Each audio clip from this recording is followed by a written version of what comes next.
The first time my mother-in-law asked to hold my son, I said no. Not politely or diplomatically. Just no. The silence that followed could have frozen an entire city. Across the hospital room, 3 generations of the Park family stared at me as though I had lost my mind. Maybe they thought motherhood had made me emotional, or they thought exhaustion was speaking, or I would change my mind after a few minutes. I didn't. My son was just 6 hours old. And after everything that family had put me through, 6 hours wasn't nearly enough time for forgiveness. Especially not for me. The baby slept peacefully against my chest, completely unaware that his existence had just created the biggest crisis the Park family had faced in years. Which was impressive, because the Park family specialized in crises. Corporate scandals, hostile takeovers, boardroom betrayals, family feuds. People wrote business articles about their arguments. The family survived all of them. Yet somehow, the 6-pound infant wrapped in a blue hospital blanket had accomplished something none of those crises ever could. He had made Chairman Park speechless. If you knew my father-in-law, you would understand how extraordinary that was. Chairman Park could give a 40-minute speech without notes. He could terrify senior executives with a single look. He once made a government official apologize to him publicly.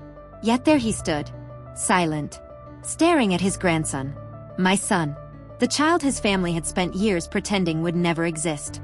Life has a strange sense of humor. Personally, I respect the commitment. My name is Amara Okafor. 3 years earlier, the Park family had decided I wasn't good enough to marry their son. Unfortunately for them, nobody informed their son of that decision. Daniel Park had always been difficult to control. According to family legend, he came out of the womb arguing. By age 7, he was negotiating higher allowances. By 16, he was challenging board members. By 29, he was running an entire division of the family company. And by 31, he had fallen in love with a Nigerian woman his family would spend the next 3 years trying to get rid of. That Nigerian woman was me. The first time I met Daniel, I thought he was judging me. In fairness, he looked like the kind of man who judged people professionally. Tall, impossibly well-dressed. The sort of person who made business casual look expensive. We met in London during a charity fundraising gala. I wasn't supposed to be there. The invitation had originally been meant for my boss. My boss got food poisoning. I got a designer dress and 24 hours notice. Corporate life is strange. One moment you're answering emails. The next you're pretending to understand conversations about hedge funds. I spent most of the evening smiling politely and avoiding conversations with people whose wristwatches cost more than my first apartment. Then I noticed him, standing near the balcony, looking as though he would rather be audited than attend another minute of the event. That caught my attention immediately, because I felt exactly the same way. Most people at those events pretended to enjoy themselves. Daniel wasn't pretending. He looked trapped. I respected the honesty. Unfortunately, respecting someone and accidentally insulting them are apparently very similar activities. I discovered this 10 minutes later. The ballroom was crowded. A waiter appeared behind me unexpectedly. I stepped sideways. My heel caught the edge of my dress. The next thing I knew, an entire glass of champagne launched itself directly onto the front of Daniel Park's suit. Not splashed. Not spilled. Launched. Like the drink had personal issues with him. The ballroom went silent. I wanted the floor to open. Daniel looked down at his jacket. Then at me. Then back at his jacket. I was already apologizing. I am so sorry. I didn't mean to. He said nothing and just stared. At that point, I began calculating whether it was possible to legally relocate to another country within the next 10 minutes. Then Daniel sighed, looked at the stain, and said the last thing I expected. Well, another glance at the jacket. I hated this suit anyway. He blinked. Then I laughed. And just like that, my life became significantly more complicated. Daniel turned out to be funnier than he looked. That surprised me. Men who resemble luxury watch advertisements are usually very aware that they resemble luxury watch advertisements. Daniel wasn't. If anything, he seemed mildly inconvenienced by his own appearance. We ended up spending the rest of the evening talking near the balcony. At first, it was simply because neither of us wanted to return to the ballroom. Then an hour passed. Then 2. At some point the charity gala became background noise. I learned he had spent most of his 20s fighting with his family. Not because he was rebellious. Because he had opinions. The Park family considered those two things identical. I learned he hated networking events. Hated golf. Hated being introduced as the future of the company. and hated when people assumed his entire personality was inherited wealth. In return, I told him about Lagos, my family, my career, my mother's ongoing mission to convince me that every successful unmarried woman was secretly one prayer meeting away from marriage. Daniel laughed so hard at that one that people turned around to stare. It was the first time I saw him genuinely relaxed. The second time came 3 days later, when he called me. Apparently wealthy Korean executives could be nervous too. Who knew? His first attempt at asking me out lasted almost 30 seconds. Half of that was silence. The other half was him overthinking. I eventually rescued him. Daniel. Yes. Are you asking me on a date? He paused for a few seconds, then said, yes. You know, most people do that faster. I had a strategy. It wasn't working. No, it really wasn't. Our first date lasted 6 hours. Our second lasted 8. By the third, I had accepted 2 important truths. First, Daniel Park was ridiculously easy to talk to. Second, I had a new addiction. The smiling at my phone like an idiot kind of problem. The replaying conversations kind. The checking flight schedules because he was traveling for work kind. The kind every sensible woman should avoid. Naturally, I ignored all common sense. 6 months later, we were inseparable. A year later, we were discussing the future. 2 years later, he proposed. The proposal itself was private and simple. No photographers hiding in bushes. No giant signs visible from space. Just the 2 of us during a weekend trip to Scotland. A ring, a quiet hotel overlooking the countryside. And Daniel looking more nervous than I had ever seen him. I love you. His voice shook slightly. I know. He rolled his eyes. I am trying to be serious. You're doing great. I practiced this speech. That explains why you're forgetting it. Then he laughed. The nerves disappeared. And suddenly he looked like himself again. Marry me. That simple. Honest. I said yes before he could continue. Mostly because waiting seemed cruel. Partly because I was afraid he might start another speech. Neither of us knew our happiness had an expiration date. 12 days. That was all we got. 12 days before Chairman Park learned his only son was engaged. The news reached Seoul through family channels. We never discovered exactly how. The Park family gathered information the way intelligence agencies gathered information. Quietly and often before anyone else. The first call came from Daniel's mother. The second came from his grandmother. The third came from his father. Each conversation lasted longer than the previous one. None ended well. By the 4th day, Daniel stopped putting calls on speaker. That was when I became worried. Daniel wasn't secretive. If anything, he preferred confrontation. So when he started taking calls in another room, I knew things were getting worse. One evening, he walked into the kitchen looking exhausted. Not physically exhausted. Emotionally. The kind of exhaustion that settles behind someone's eyes. I put down the vegetables I was chopping. How bad? He leaned against the counter. For a moment, he said nothing. That answer alone was worrying. Then, my grandmother says she won't attend the wedding. The knife stopped moving. Daniel continued. My mother says this engagement is moving too fast. And your father? A humorless laugh escaped him. My father asked whether I had completely lost my mind. Wonderful. A full family package. How thoughtful. Daniel crossed the kitchen and wrapped his arms around me. I'm sorry. You didn't do anything. They shouldn't be treating you this way. I rested my forehead against his chest. What exactly are they saying? His silence lasted too long. Slowly, I pulled back. Daniel looked away. And that was when I knew. Whatever they had been saying, it was worse than I imagined. Daniel.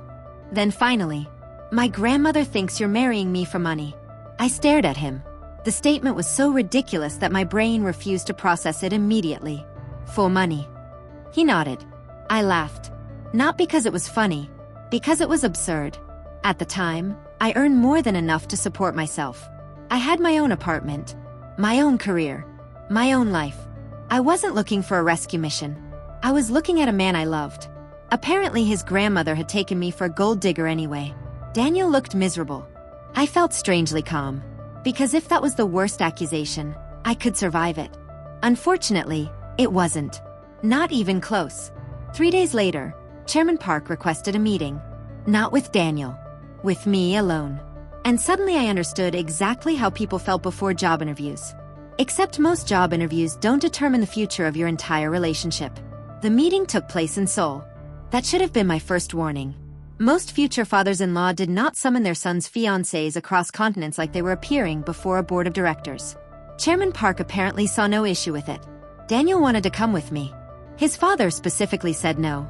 That detail alone irritated him enough to spend half the flight complaining. The other half was spent promising he would be waiting outside the moment the meeting ended. I appreciated the support, mostly because I was beginning to suspect I would need it. The Park Group headquarters occupied an entire section of Seoul's financial district. The building looked less like an office and more like a place where villains explained their master plans. Glass, steel, money. The sort of architecture designed to remind visitors exactly who was in charge. When I arrived, 3 different employees escorted me upstairs. 3. At that point, I wasn't sure whether I was meeting a future relative or negotiating a peace treaty. The chairman's office occupied the top floor. Of course it did. Apparently wealthy people feared stairs. The secretary opened the door. I stepped inside and immediately understood where Daniel got his intimidating stare. Chairman Park sat behind a massive desk. His hair was streaked with silver. His posture was perfect. His expression suggested smiling was an activity reserved for national holidays. For several seconds, he simply studied me. No greeting, small talk, offer of water, no nothing. I was beginning to understand Daniel's childhood. Finally, he spoke. You traveled alone. That was not the opening statement I expected. Yes. Then he said, my son wanted to accompany you. He was unhappy when I refused. I wasn't sure whether that was a question or a warning. The chairman folded his hands.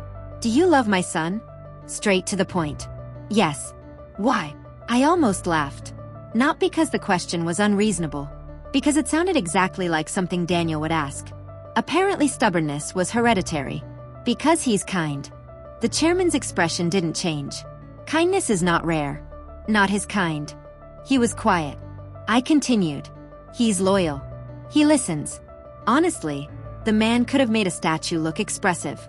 Then he asked the question I had been waiting for. The reason I had been summoned halfway across the world. What do you expect from this marriage? There it was. Money? Status? Power? Pick any. That was what he wanted to know. I leaned back slightly. Your son. The chairman's eyes narrowed. I continued. I expect your son. He already has the only thing I want. For the first time, it felt like he was actually paying attention. Not approval. Not acceptance. Just attention. A tiny crack in the armor. The chairman studied me for several moments. Then, you are confident. No. I smiled. I'm annoyed. That caught him off guard. A slight raise of the eyebrow. I continued before I could lose momentum. With respect, sir, I've flown over 5,000 miles because your family thinks I want access to money I already don't need. The eyebrow remained raised. Encouraging. So yes. I smiled politely. I'm annoyed. To my surprise, the corner of his mouth moved. Not enough to qualify as a smile, but enough to suggest he knew exactly what I meant. Then the office door opened. Without warning, knocking or permission, an elderly woman walked inside carrying enough authority to ignore all 3. Daniel's grandmother. Park hygiene. The woman responsible for approximately 80% of the stress in my relationship. She stopped when she saw me, then looked at her son, then back at me. Oh. The word carried remarkable disappointment, as though she had hoped I might disappear before arriving. Unfortunately for her, international flights are surprisingly reliable. The chairman sighed. The grandmother sat down, uninvited, which immediately told me where Daniel inherited his refusal to follow instructions. For several seconds she stared at me openly. Not subtle, like someone inspecting a product before purchase. Then she spoke. I expected someone older. Interesting. Not hello, welcome, or nice to meet you. Straight into criticism. Quite professional. I respected her efficiency. I'm 28. She nodded slowly. You look younger. I moisturize. The chairman looked away. I realized a second later that he was hiding amusement. The grandmother missed it, or chose to ignore it. She continued. My grandson could marry anyone. There it was. The beginning. The opening ceremony of the rejection Olympics. I smiled politely. I'm aware. She folded her hands. Then perhaps you understand my concerns. Actually, I didn't. But I had a feeling she was about to explain them anyway. What followed was 40 minutes of carefully disguised disapproval. Not once did she mention race. Not directly. Families like theirs rarely did. Instead, she talked about compatibility, background, expectations, traditions, understanding one's place. All the usual words people used when they wanted to exclude someone while sounding sophisticated. I listened patiently, right until she made one mistake. A very important mistake. She underestimated how much I loved Daniel, and how little patience I had for nonsense. "You must understand," she said calmly. "Families like ours have certain responsibilities." I smiled. Families like mine do too. For the first time all afternoon, she looked surprised. And I realized something important. Nobody had ever pushed back. Not in this room, against this family, and not against her. Which meant I was about to become her least favorite person. The feeling, I suspected, was mutual. The strange thing about powerful families is that they rarely attack directly. Direct attacks are messy. Messy creates evidence.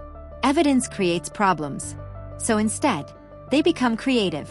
Park Hygiene was exceptionally creative. For the first month after my meeting in Seoul, everything remained quiet. Daniel relaxed. I did too. Then the invitations started arriving. Charity galas, executive dinners, corporate functions, family events. Every single invitation included Daniel. Not one included me. At first, I assumed it was coincidence. Then I remember who I was dealing with. Coincidences were not a Park family specialty. Daniel noticed it too. His response was simple. If I wasn't invited, he didn't attend. His grandmother was furious. His father was irritated. His mother was disappointed. Daniel remained stubborn. It was honestly one of his more attractive qualities. Unfortunately, his family agreed. They just didn't find it attractive. One evening his mother called during dinner. I knew it was serious because Daniel actually answered. Usually he ignored calls while we ate. "Hello, mother." Then, "No." He was quiet then. "No." With other responses that sounded like no for all of them. I had never witnessed anyone use a single syllable so aggressively. Finally, he ended the call. I waited. Daniel sighed. "She wants me to attend a family gathering. And she doesn't want you there." I chewed slowly. Then I said, "Do they know excluding me is becoming predictable?" Daniel laughed despite himself. "They think they're being subtle. They're terrible at it." That earned an actual smile. The kind I had missed seeing lately. Because despite his confidence, the situation was wearing on him. Family rejection sounds romantic in movies. In real life, it is exhausting. Every holiday became a negotiation. Every celebration became an argument. Every phone call became another opportunity for someone to explain why his future would supposedly be better without me. The pressure never stopped. It simply changed shape. They continued with blind dates. I wish I was joking. I am not. Apparently Park Hygiene decided that if Daniel refused to leave his fiancée, she would simply present alternatives. Like a luxury catalog. The first candidate appeared at a charity dinner. The second appeared at a business event. The third somehow ended up seated beside him at lunch. By this point, even Daniel was impressed by the commitment. "Your grandmother is running a recruitment program."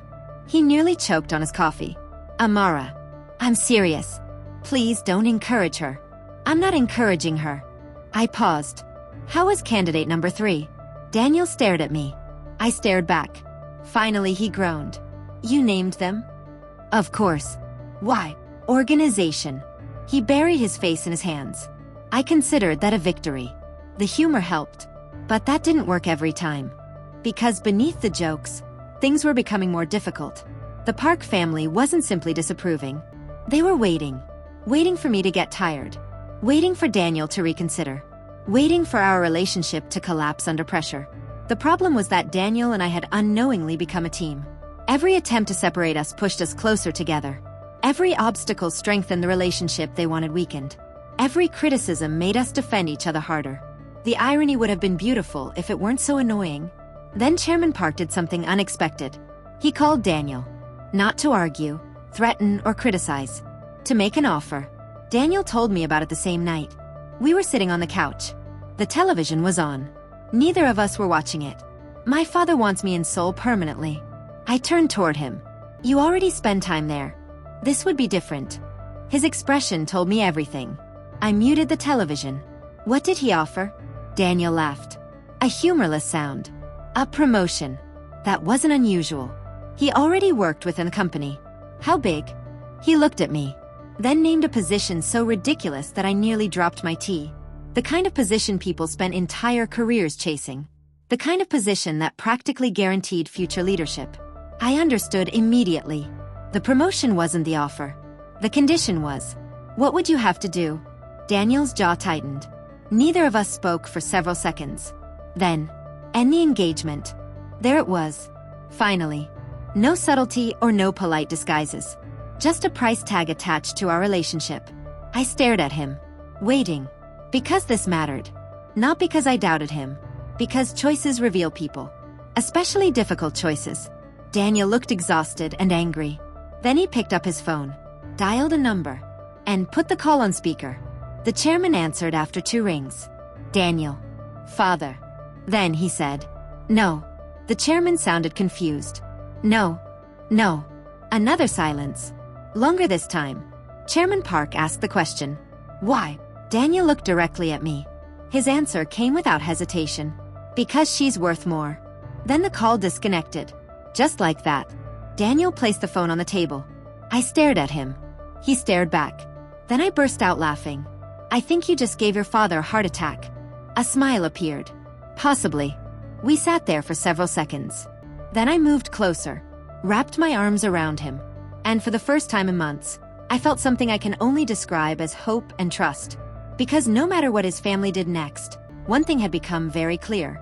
They were trying to separate us and failing repeatedly. People don't keep trying the same strategy unless they're worried the alternative might actually happen. And deep down, whether they admitted it or not, the Park family was starting to realize something. I wasn't going anywhere. The wedding invitation arrived 6 months later. Not because the Park family approved. Because Daniel stopped asking. There comes a point in every conflict where a person realizes permission and acceptance are not the same thing. Daniel reached that point first. His family reached it much later. Possibly years later. The wedding itself took place in London. Neutral territory. Far enough from Seoul to prevent family politics from hijacking the guest list. Close enough for everyone to attend. In theory. Practically, the Park family treated the invitation like a hostage negotiation. Chairman Park confirmed his attendance 3 days before the ceremony. His wife confirmed hers 2 days before. Daniel's grandmother refused entirely. Then changed her mind. Then changed it back. And changed it again. By the wedding week, nobody knew what she was doing. Including her.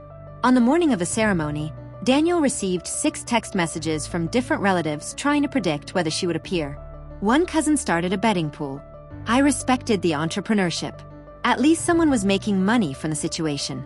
The ceremony was beautiful. Simple. Elegant. Exactly what we wanted. As I stood at the end of the aisle waiting for the music to begin, I discovered something interesting. Fear and excitement feel almost identical. The difference is whether you're running towards something or away from it. My father squeezed my hand. "You ready?" I looked toward the front. Daniel was already waiting, looking nervous. It seemed only fair. "I think so." My father smiled. "You know he's terrified, right?" I looked again. Daniel was definitely terrified. A comforting sight. Marriage should be stressful for everyone involved. Equality matters. The ceremony began. The doors opened. And for a few minutes, everything else disappeared. The family drama. The arguments. The disapproval. The endless discussions. None of it mattered. Just Daniel. Smiling. Looking at me as though he'd already forgotten everyone else existed. The vows were short. The promises weren't. When it was Daniel's turn, his voice shook. Only slightly. But I noticed. Because I always noticed. "I choose you." Simple words. Yet somehow they carried more weight than any speech. Because of everything it had cost him to say them. Everything it had cost both of us. "I choose you." Not his family. Not expectations. Not convenience. Me. The kiss earned applause. One loud whistle from somewhere near the back. Almost certainly Daniel's cousin. Professional behavior was not a family trait.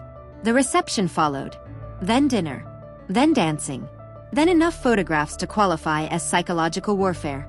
By the end of the evening, my face hurt from smiling. It should have been perfect. Mostly it was. Until I noticed something. An empty chair. The chair reserved for Park hygiene. Daniel's grandmother had not come. After months of uncertainty, drama, and endless discussions. She stayed home. Daniel pretended it didn't bother him. I pretended to believe him. Marriage teaches compromise early. The following year taught us something else. Being married and being accepted are completely different experiences. The Park family stopped trying to break us up. That was progress. Unfortunately, they replaced it with something almost as irritating: distance. The invitations became fewer. The phone calls became shorter. The visits became rare. Nobody was openly hostile anymore. Nobody was openly welcoming either. I occupied a strange category. Not family. Not outsider. Something in between. Like an extended trial period nobody had agreed to. Daniel noticed it. Of course he did. One evening we returned from Seoul after another uncomfortable family gathering. The sort where everyone was polite. Polite enough to make you miss honesty. We had barely entered the apartment when Daniel threw his car keys onto the counter. Hard. A clear sign of frustration. That's it. I looked up from my shoes. What's it? I'm done. Interesting. Daniel rarely announced being done. He simply became done. The announcement suggested serious irritation. What happened? He turned toward me. They still don't know you. I blinked. What? They don't know you. His frustration grew. They know assumptions. They know stories. They know whatever version they've created in their heads. His voice softened. But they don't know you. I didn't know what to say. Because he was right. His family knew I existed. They knew where I was from. They knew what I did. They knew they disapproved. What they didn't know was me. The actual person. The woman Daniel loved. The woman he had married. The woman sitting 3 feet away trying to figure out why her husband looked ready to fight an entire dynasty. Then he said something unexpected. Let's stop trying. That got my attention. Stop trying. Daniel nodded. Stop chasing approval and just live our lives. For several moments, neither of us spoke. Then I smiled. Because I realized something. For years, his family's acceptance had occupied space in our marriage. Space it didn't deserve. Space we had given it. And maybe Daniel was right. Maybe it was time to stop. So we did. We traveled. Built careers. Bought a home. Created routines. Made friends. Built a life that had nothing to do with boardrooms or family expectations. The Park family remained on the edges. Present. But distant. Then, 2 years after our wedding, everything changed. Not because of an argument, a reconciliation, or because anyone finally came to their senses. It changed because I walked into our kitchen one Tuesday morning, took one sip of coffee, and immediately threw up. Daniel appeared 3 seconds later. Alarmed. Confused. Still holding a spreadsheet. The man somehow managed to bring financial documents into a medical emergency. I stared at him. He stared at me. Then slowly, his eyes widened. The spreadsheet slipped from his hands and landed face down on the floor. For the first time since I had known him, Daniel Park looked completely speechless. Which was how I knew. Before the test or any confirmation, our lives had just changed forever. The doctor confirmed it 2 days later. I was 8 weeks pregnant. I barely heard anything after that. Not because the doctor wasn't speaking. Because Daniel was talking continuously. The man had apparently decided that pregnancy transformed him into a full-time personal assistant. By the time we reached the car, had already asked if I was comfortable 12 times. I counted. At question 13, I finally looked at him. Daniel. Yes. I'm pregnant. His eyes widened. Exactly. No, listen carefully. He frowned. I pointed at myself. I'm pregnant. Then pointed at him. You're not. Understanding slowly appeared. Then disappeared again. Then reappeared. I know. You just asked if I'm comfortable while standing in the rain. Daniel glanced upward. It was raining. Quite heavily. Apparently neither of us had noticed. He immediately opened the umbrella. 3 minutes late. But the effort was appreciated. The following weeks were wonderful and terrifying at the same time. Mostly because neither of us had any idea what we were doing. Every symptom became a discussion. Every appointment became an event. Every book created 5 new questions. Daniel approached fatherhood the same way he approached corporate strategy. Research. Planning. Research about planning. Planning about research. At one point I discovered a spreadsheet for the baby. I married a finance executive, so I should have known this was possible. The pregnancy remained our secret for almost 3 months. Then we told our families. My family reacted exactly as expected. My mother screamed. My father laughed. 3 aunts cried. One uncle immediately started discussing names despite nobody asking. Normal behavior. The Park family was different. The silence lasted nearly 10 seconds, which, in their family, qualified as a standing ovation. Chairman Park recovered first. "You've seen a doctor?" Daniel sighed. "Hello to you too, father." The chairman ignored him. His attention remained fixed on the news. Not on me. Not on Daniel. On the baby. His mother called the following morning. Then again that evening. And 2 days later. After years of carefully measured conversations, she suddenly seemed eager to communicate. What a remarkable coincidence. Daniel's grandmother was even more impressive. For almost 3 years, she had treated phone calls the way royalty treated commoners. Sparingly. Now she called every week. Sometimes twice. Once she called simply to ask whether I was eating properly. I nearly checked the calendar for signs of the apocalypse. Something was happening. Everyone knew it. The Park family had discovered the existence of a future grandchild. And suddenly I had become much more interesting. At first, I tried to ignore it. People get excited about babies. That was normal. Then the gifts started arriving. Clothes, blankets, toys, furniture, more toys.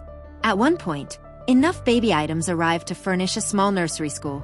I stood in our living room surrounded by unopened boxes.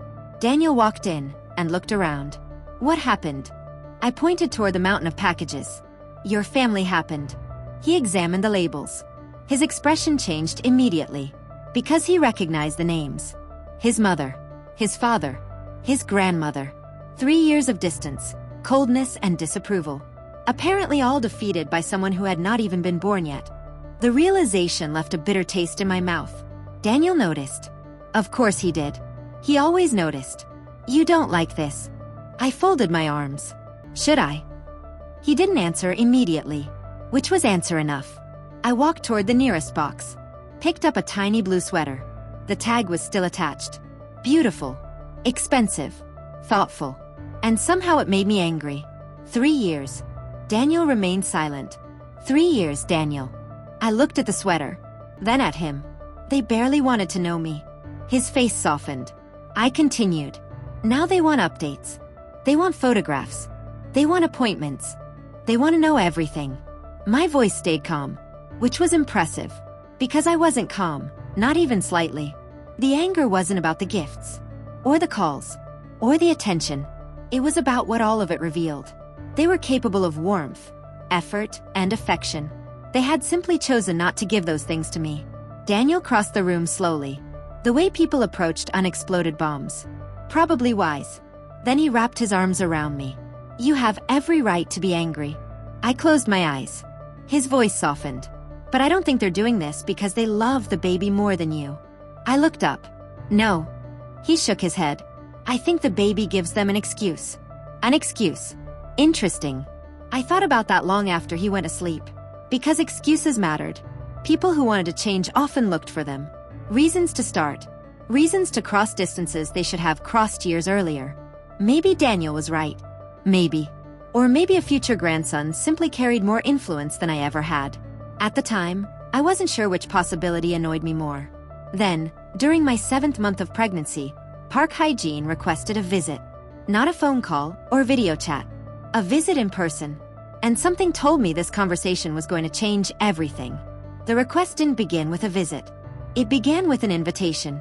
A week after the baby gifts started arriving, Daniel received a call from his mother. I knew it was family-related because his expression changed immediately. The Park family had a unique ability to turn a perfectly normal afternoon into administrative paperwork. When the call ended, he placed his phone on the table. I looked up from the nursery catalog I had been pretending to read. "What happened?" "My grandmother wants you at a family gathering next weekend." I blinked. "A gathering?" Daniel nodded. "My great-aunt's 80th birthday." I waited. There was more. "She specifically asked whether you would attend." For nearly 3 years, Park Hygiene had treated my presence at family events like an unfortunate scheduling conflict. Now she was personally requesting it. Life really was committed to surprising me. I looked down at my stomach. 7 months pregnant. Walking had become a strategic activity. Standing required planning. Sleeping required negotiations with several pillows. And stairs had become my sworn enemy. The gathering was being held in Seoul. Not far, but far enough. I could go. The words had barely left my mouth before Daniel spoke. No. I looked up. No. No. His answer came so quickly that I almost laughed. Apparently, this wasn't a discussion. I was only saying I could go. You are 7 months pregnant. It's a family gathering. It's unnecessary. I raised an eyebrow. Daniel raised one back. Competitive eyebrow usage had become common in our marriage. I can still travel. Last week you sat down in a shopping center and declared that whoever invented stairs should be arrested.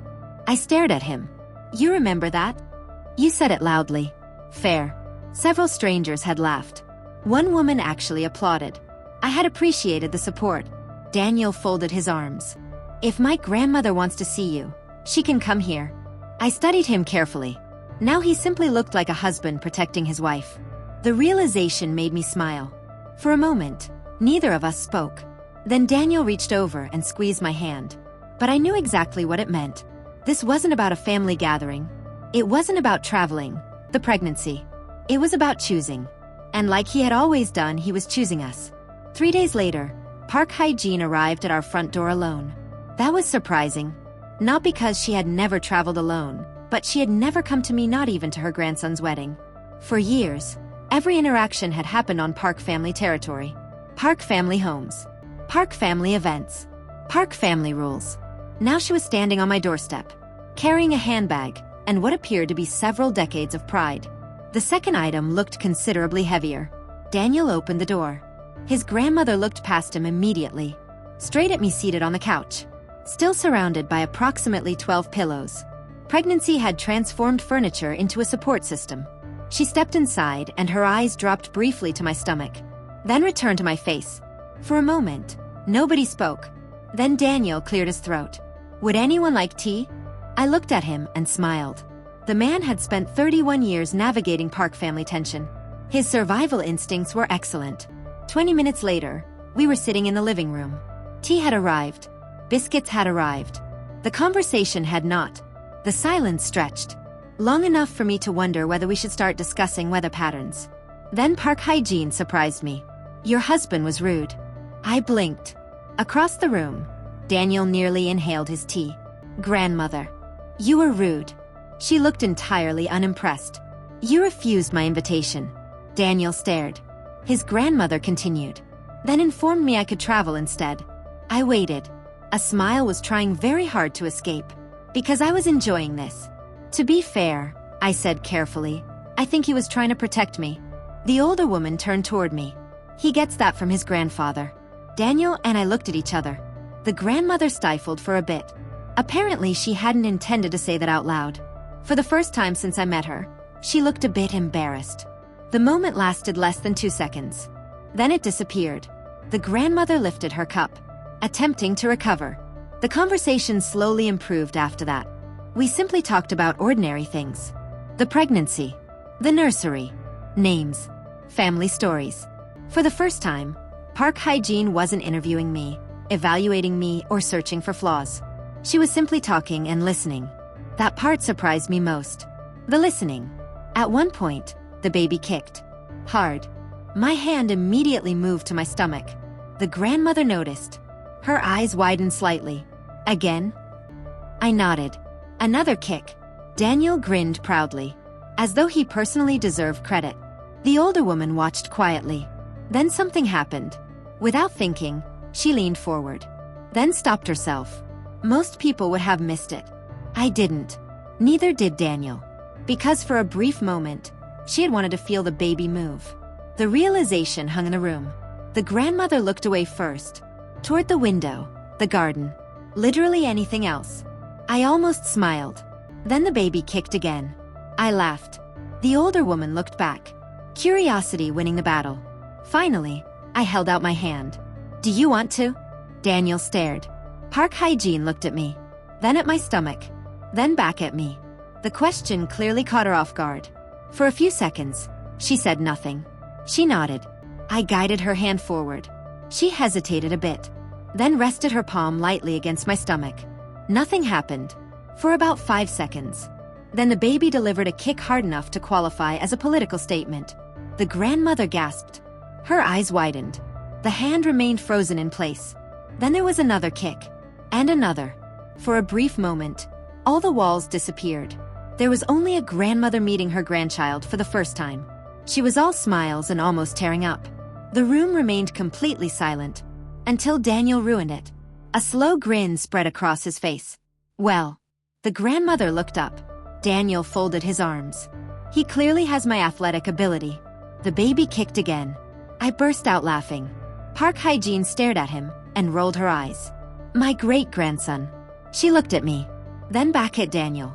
He has your father's timing. And just like that, everyone in the room started laughing. Including her. The sound was unexpected. And somehow more powerful than any apology she had given. She wasn't acting like the head of the Park family. She was acting like someone's grandmother. And that woman was considerably easier to like. The laughter faded slowly. For a little while, the room felt surprisingly normal. No tension or carefully managed conversations. Just 3 people sitting together while an unborn child continued his campaign against my internal organs. The baby kicked again. Daniel looked delighted. I looked exhausted. Parenthood was already dividing responsibilities unfairly. Eventually, Park Hye-jin glanced at the clock. Then toward her handbag. The shift was subtle. The grandmother had not come only to see the baby. There was something else. Something she had been building toward all afternoon. Her hand disappeared into the handbag. Then emerged holding a small wooden box. Dark wood. Hand-carved. Old enough to carry history. The room immediately grew quieter. Daniel's expression changed with recognition. The grandmother placed the box on the coffee table between us. Nobody reached for it. Especially not me. Years of dealing with the Park family had taught me caution. The grandmother rested her hand lightly on top of it. For several moments, she said nothing. Then, this belonged to my mother. Her voice was softer than usual. It belonged to her mother before that. Daniel sat forward slightly. The older woman continued. In our family, it is passed down to the woman responsible for carrying the next generation. I looked at the box. Then at her. Slowly, Park Hye-jin pushed it toward me. My stomach tightened. And for once, it had nothing to do with pregnancy. The grandmother's eyes met mine. You should open it. Carefully, I lifted the lid. Inside rested an exquisite traditional hair ornament. Handcrafted. Elegant. Beautiful. The sort of piece that belonged in museums. Not living rooms. Not coffee tables. Certainly not my hands. I stared at it. Speechless. Daniel looked equally stunned. Which was reassuring. If he was shocked, then I wasn't overreacting. The grandmother studied my face. Then spoke quietly. For many years. She paused. I convinced myself that protecting my family meant controlling it. I thought I was protecting tradition. Her fingers folded together. I thought I was protecting our future. A small, bitter smile appeared. In reality, I was protecting my own comfort. The honesty hit harder than any apology. Because people rarely admit that. Especially people like Park Hye-jin. She looked toward Daniel. Then back at me. My grandson stopped bringing joy into family gatherings. Daniel lowered his eyes. The older woman continued. Not because of you. The words landed heavily. Because of us. We made him choose. She paused for a bit. We kept demanding that he choose. Park Hye-jin looked at the heirloom. Then at me. When I learned about the baby, I was happy. She laughed softly. I was ashamed of how happy I was. I remembered that part. The admission she'd made before. But now she continued. I spent weeks asking myself why. Her eyes drifted toward my stomach. Then I realized something. What? I asked quietly. The grandmother's expression softened. I wasn't excited because of a future grandson. She smiled faintly. I was excited because my family was growing. Her words settled over the room. I believed her, not because she sounded convincing, because she sounded vulnerable. Park Hye-jin slid the box closer. The women in my family carried this before me. Her gaze remained steady. I would like you to carry it after me. Emotion caught me completely off guard. The room blurred briefly. I was annoyed at my own reaction. Across from me, the grandmother noticed, and politely pretended not to. A kindness I appreciated. Daniel reached for my hand. His grip tightened slightly. Not enough to draw attention. Just enough to say he understood. She slowly rose to her feet. The conversation was over. Or perhaps complete. At the door, she paused and turned back. Her eyes moved from me, to my stomach, and then to Daniel. Do not tell your grandfather. I became emotional. Daniel blinked. I wasn't aware that was possible. The glare she gave him was magnificent. For the first time in years, though, it carried no hostility, only affection. His grandmother shook her head, then looked at me, and quietly said something I never expected to hear. Thank you for loving him. Not my grandson, Daniel, the little boy she had raised. The husband sitting beside me. Before either of us could respond, she left. The front door closed behind her. The house became quiet. Daniel stared at the door. I stared at the heirloom. Neither of us spoke. Finally, Daniel exhaled slowly. I think my grandmother just surrendered. I laughed so hard the baby kicked again, which felt appropriate, because after 3 years of fighting, something had finally changed a bit. The weeks that followed felt slightly different, not dramatically different. Instead, change arrived in smaller ways. Chairman Park started calling more often. At first, the conversations remained businesslike. The man could ask about a pregnancy the way other people discussed quarterly earnings. How are you feeling? Good. The doctor is satisfied? Yes. Excellent. Then another silence. Then, have you considered a pediatrician? The first time it happened, I nearly laughed. The chairman apparently expressed affection through logistics. Daniel found it hilarious. That's how he says he cares. I think your father may need lessons. He'd fail them. That was probably true. Meanwhile, Daniel's mother developed a different strategy. Food. An astonishing amount of food. Recipes. Meals. Recommendations. Nutritional advice. By the end of my 8th month, I had enough instructions to feed a professional sports team. One afternoon, she arrived carrying containers. Far too many containers. I opened the door, then immediately stepped aside. The containers appeared to be entering whether I approved or not. She placed everything on the kitchen counter, then looked around nervously, as though she had forgotten why she came. It was an unusual sight. I had never seen Park Sun-young nervous before. Finally, she spoke. You look tired. I stared. 8 months pregnant. Swollen feet. Couldn't wear my shoes or sandals without help. I had a questionable relationship with sleep. What exactly had given it away? Apparently, my facial expression answered the question. Because she laughed.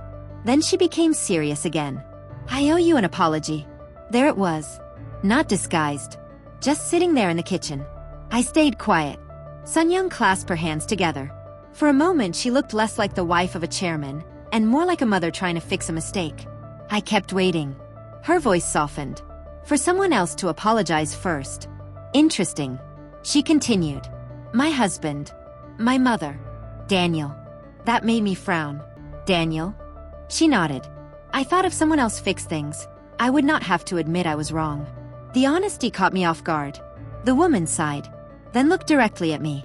You never gave me a reason to dislike you. Then, I disliked you anyway. The words hurt. Not because they were new, because they confirmed what I had always suspected. Sun-young noticed. Of course she did. Her expression tightened. I am sorry. She didn't try to justify or explain. No mention of culture or family pressure. Then unexpectedly she smiled. A small smile. Embarrassed. You should know something. I raised an eyebrow. The older woman glanced toward the hallway, checking to make sure Daniel wasn't nearby. What? She lowered her voice.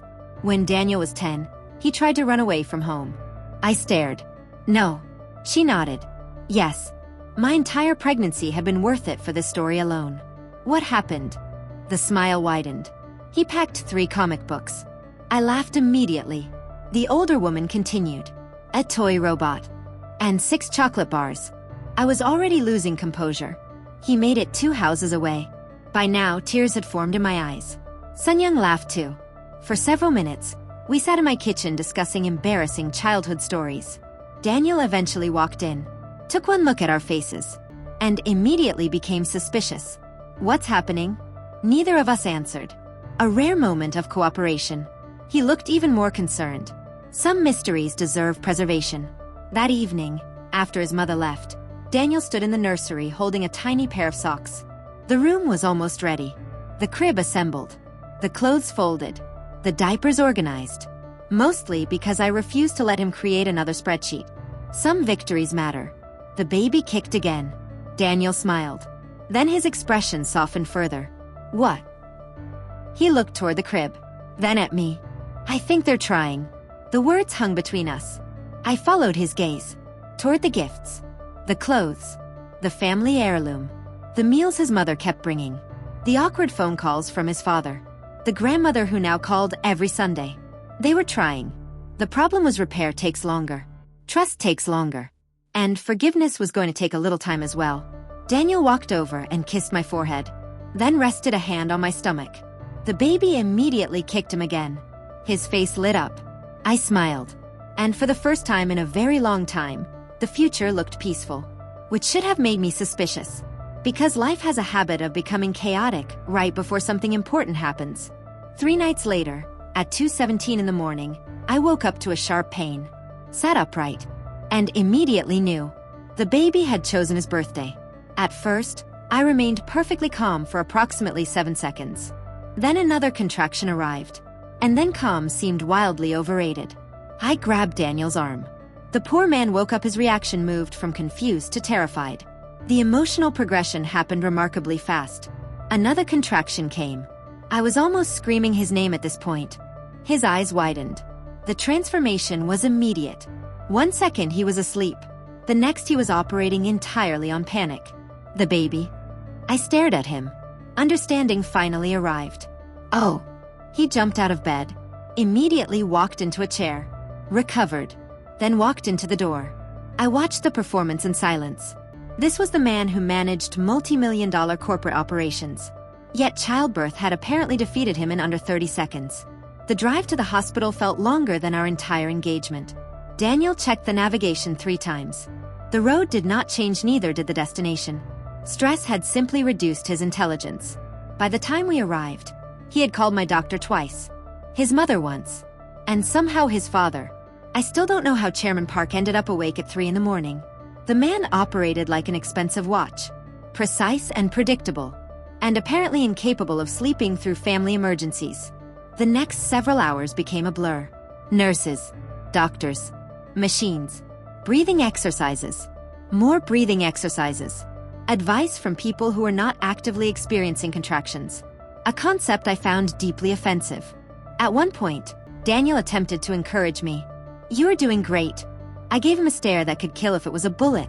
He immediately apologized. Time lost all meaning after that. Minutes became hours. Hours became something else entirely. Then finally, after what felt like a decade and a half, a cry filled the room. The pain, the noise, the exhaustion, all of it faded a bit. Just one sound remained. Our son. The nurse carefully placed him against my chest. Tiny, warm, perfect. For several moments, I simply stared, trying to understand how someone could exist and completely rearrange your heart within seconds. Daniel stood beside me, which was unusual. Daniel always had something to say. Now he simply looked down at our son and teared up immediately. The sight nearly made me cry again. Then the baby opened one eye, looked vaguely annoyed by existence, and sneezed. I laughed. Daniel laughed. The nurse laughed. It felt like a good beginning. 6 hours later, the room was peaceful. The baby slept against my chest. Daniel had finally fallen asleep in a chair nearby. An impressive achievement considering he had spent most of the previous night behaving like an emergency response team. I was watching my son sleep when a knock came.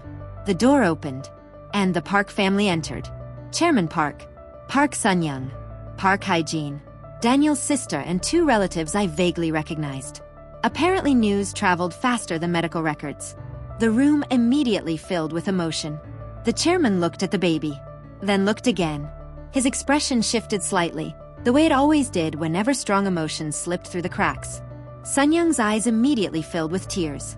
Ji-hai covered her mouth. The grandmother simply stared. For several seconds, nobody said anything. Then Chairman Park stepped closer. His voice came out softer than I had ever heard it. "May I hold him?" There it was. The moment everyone expected and nobody had prepared for. I looked down at my son, then up at the family gathered around him. And suddenly 3 years came rushing back. The interviews, the disapproval, the exclusion, the assumptions, the wedding, the silence, the distance, every moment, every memory, all standing together inside one hospital room, waiting, expecting, assuming. The answer would be easy. It wasn't. My arms tightened around my son. The room became completely still. Then I looked directly at my mother-in-law and said the one word nobody expected. No. Across the room, Daniel woke up, immediately sensed disaster, and somehow looked exhausted before even understanding why. Sun Young blinked, certain she had misunderstood. The chairman froze. Ji-hai stared. The grandmother remained perfectly still. I held my son's tiny hand, then looked back at them. The only sound in the room came from a machine quietly monitoring my vitals, and a newborn who had absolutely no idea he had just become the center of a family reckoning. Chairman Park remained frozen beside the bed, his hands slowly lowered. Not offended or angry, just surprised. The surprise made sense. For years, people had adjusted themselves around the Park family, around their expectations and influence. Very few people ever told them no. Especially not twice. Not when they wanted something. Sun Young looked stunned. Ji-hai looked confused. Daniel looked like a man who had awakened in the middle of a movie and was trying desperately to understand the plot. Only Park Hyejin seemed calm, as though she already knew this moment belonged to me, and not to them. Finally, Daniel cleared his throat. Carefully, the way people approached wild animals. Amara? I looked at him. His expression softened immediately, because he understood, at least part of it. I turned back toward his family, then looked down at my son, still sleeping peacefully and blissfully unaware of complicated adults. Then I spoke quietly. You all want to hold him. Nobody answered. Nobody needed to. The answer was obvious. I looked up. And you should. They looked confused. That was good, 'cause it meant they were listening. I continued. You're his family. They were still trying to understand where this was going. But his grandmother already knew. I could see it. The older woman watched me with the expression of someone who had finally stopped defending herself long enough to hear the truth. I adjusted the blanket around my son, then took a slow breath. For 3 years, I kept trying to understand something. No one interrupted. Every time I walked into a room, I was polite. My eyes moved toward Sun Young. I was respectful. Then toward the chairman. I listened. Then finally toward the grandmother. I tried. The older woman lowered her gaze. I continued. And for 3 years, none of that mattered. My words weren't angry. That made them heavier. Anger can be dismissed. Truth is harder. The chairman's expression tightened. Sun Young looked down. Daniel remained silent. I appreciated that. This wasn't his conversation to rescue. Not this time. I looked back at the baby, then smiled softly. He has been alive for 6 hours. I paused to catch my breath, 'cause I was still very weak. 6 hours. The room stayed silent. Yet somehow all of you already love him. No one denied it. No one could, because it was written across every face in the room. The chairman looked ready to move mountains for a child he had met less than a day ago. His mother had cried. His sister had taken 40 photographs. His grandmother hadn't stopped staring. Love was obvious and instinctive. I looked up again. Do you know what hurts? Nobody answered. The question wasn't really for them. It was for me. For the version of myself that spent years wondering what was wrong with her. The version that sat through uncomfortable dinners, smiled through rejection. For the version of me that kept showing up. What's painful is realizing you were always capable of this. My voice remained calm. The chairman looked away first. Not me. You are capable of kindness. You are capable of warmth. You are capable of effort. The silence became unbearable. Good. Some silences deserve to be uncomfortable. I looked toward Sun Young. You brought me meals.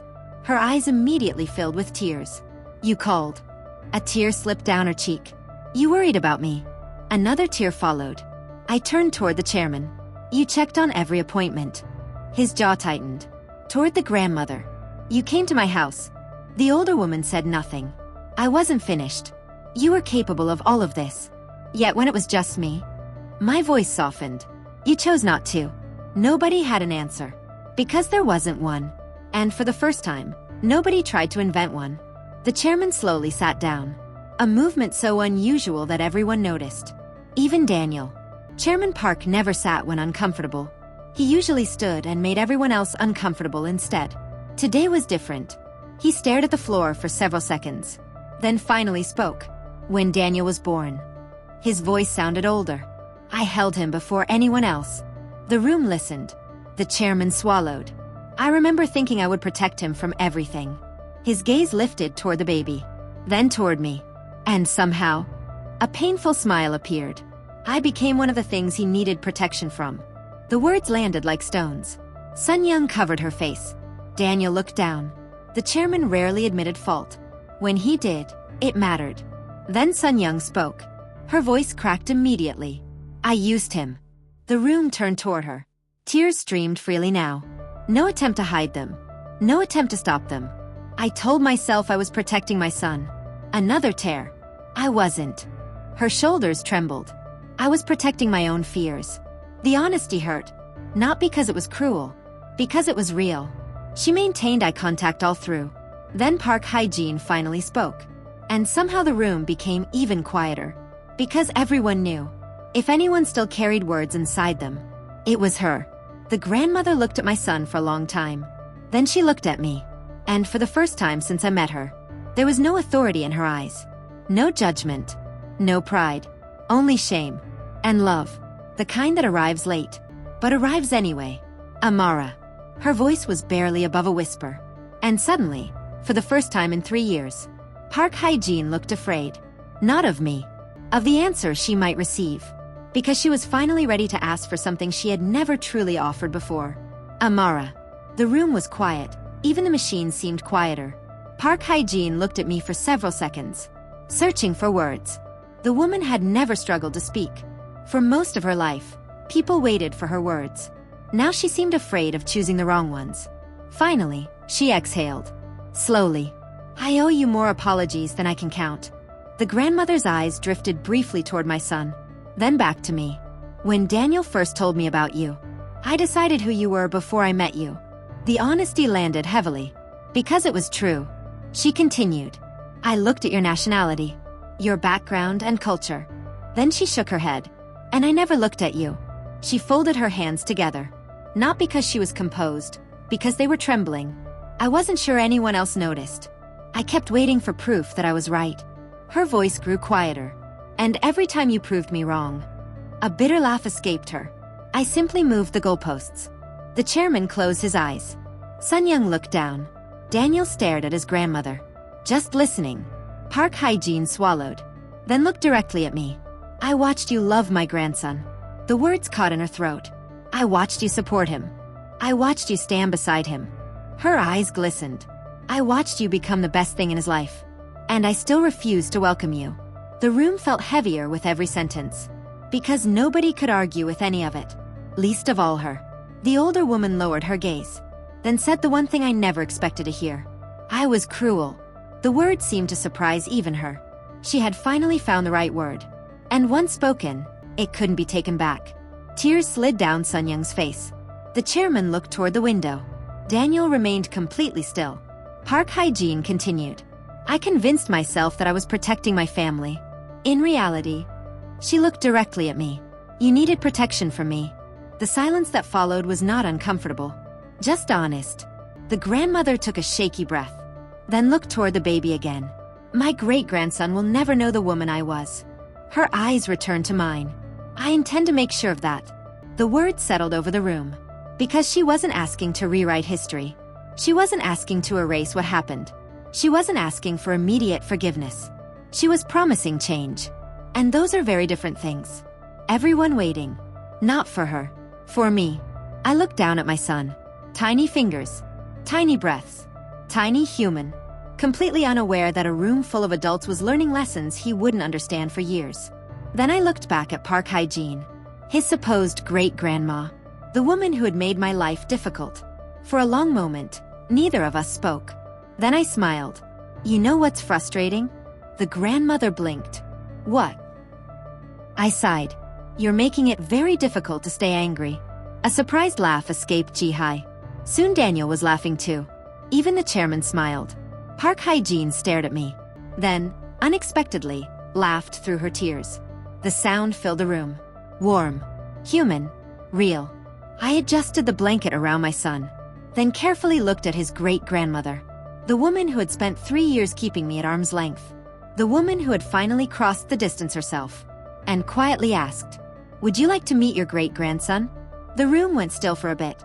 Park Hye-jin's eyes widened. For a second, she didn't move. It was as if she wasn't entirely certain she had heard correctly. Then her hand covered her mouth, emotion overwhelming whatever dignity she had left. The chairman looked away. Sun-young immediately began crying harder. Daniel looked suspiciously emotional himself. I decided not to mention it. She slowly stepped forward. I lifted my son from my chest and placed him in her arms. The moment she looked down at him, she was so overwhelmed with emotion. Not because he was magical. Not because babies solve family problems. They don't. The change happened because she finally understood something. This child existed because of me. Because of the woman she had rejected. The woman she had opposed and underestimated. And now that truth was sleeping peacefully in her arms. Park Hye-jin stared at him for a long time, then whispered something so softly that only I heard it. Thank you. Not for the baby. Not for continuing the family name. For staying. For loving Daniel. For giving their family another chance when they had done very little to deserve one. I smiled. And for the first time since I met the Park family, it felt like we were finally becoming one family instead of two. 5 years later, the Park family gathered at the chairman's countryside residence for Chuseok. The house was louder than usual, which was saying something, because Park family gatherings had evolved considerably over the years. Mostly because of one small boy. Daniel and I stood near the garden watching our son race across the lawn with his cousins. At 5 years old, Park Jun-ho possessed limitless energy, selective hearing, and complete confidence in his ability to outrun every adult alive. The confidence was misplaced. The energy was not. Slow down. Sun-young called from the patio. Jun-ho ignored her completely. Daniel smiled. He gets that from you. I looked at him. He absolutely does not. Before the debate could continue, a familiar voice interrupted. You are both wrong. We turned. Park Hye-jin stood behind us. Jun-ho's great-grandma now carried a cane. Not because she needed it every day, but because she refused to admit when she actually did. Some battles apparently never ended. She watched Jun-ho sprint across the garden, then shook her head. That child gets his stubbornness from every branch of this family. Across the lawn, Chairman Park sat beneath a shaded pavilion pretending not to spoil his great-grandson. The performance would have been more convincing if he hadn't secretly slipped the boy dessert 15 minutes earlier. Unfortunately, Jun-ho immediately informed everyone. Corporate leadership clearly did not prepare people for 5-year-olds. The chairman had never recovered. None of them had. And that was the funny part. For years, people told the story incorrectly. Relatives, family friends, business associates, even distant cousins. Whenever they spoke about our family, the conclusion was always the same. The family changed when the grandson was born. I used to let people say it. Now I usually smiled. Because I knew better. The grandson wasn't the reason. He was simply the excuse. The truth was much more complicated. The Park family didn't change because a little boy arrived. They changed because they finally stopped looking at assumptions and started looking at people. The grandson may have opened the door, but the people who walked through it were them. One by one. Conversation by conversation. Apology by apology. The real change happened when they allowed themselves to know me. Not as Daniel's wife. Not as the mother of their grandson. Just me. A burst of laughter pulled me from my thoughts. Across the garden, Jun-ho had somehow convinced his great-grandmother to participate in a game she clearly did not understand. Park Hye-jin looked horrified. Jun-ho looked delighted. The outcome was inevitable. 5 minutes later, she was playing anyway. Daniel slipped his arm around my waist. We watched the scene together. His grandmother. His parents. His son. His family. Our family. For a long moment, neither of us spoke. Then Daniel smiled. You know. I glanced up. What? His eyes followed Jun-ho as the boy raced across the garden. My grandmother still keeps that photograph. What photograph? The one from the hospital. I laughed softly. Of course she did. The photograph showed her holding Jun-ho for the first time, with nothing but tears and love in her eyes. Daniel smiled. It's her favorite picture. I leaned against him. Somehow that didn't surprise me. The photograph wasn't special because of the baby. It was special because it captured the moment a family finally stopped holding on to pride. The moment they chose each other instead.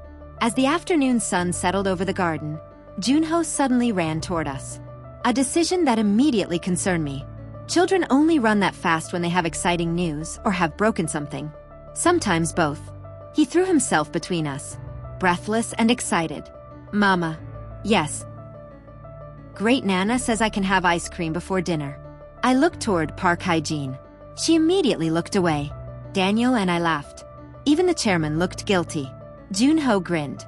I shook my head, then wrapped an arm around his shoulders. Come on. Where are we going? Dinner. His face fell. But Great Nana said. I know exactly what Great Nana said. The Park family were really bent on giving him anything he asked. As we walked back toward the house, I glanced over my shoulder, and I couldn't help but smile. Junho being loved so much brought nothing but smiles on my face. And they're actually able to access and love him as should because they finally took the time to know the woman their son had loved from the very beginning. And once they did, everything else became easy.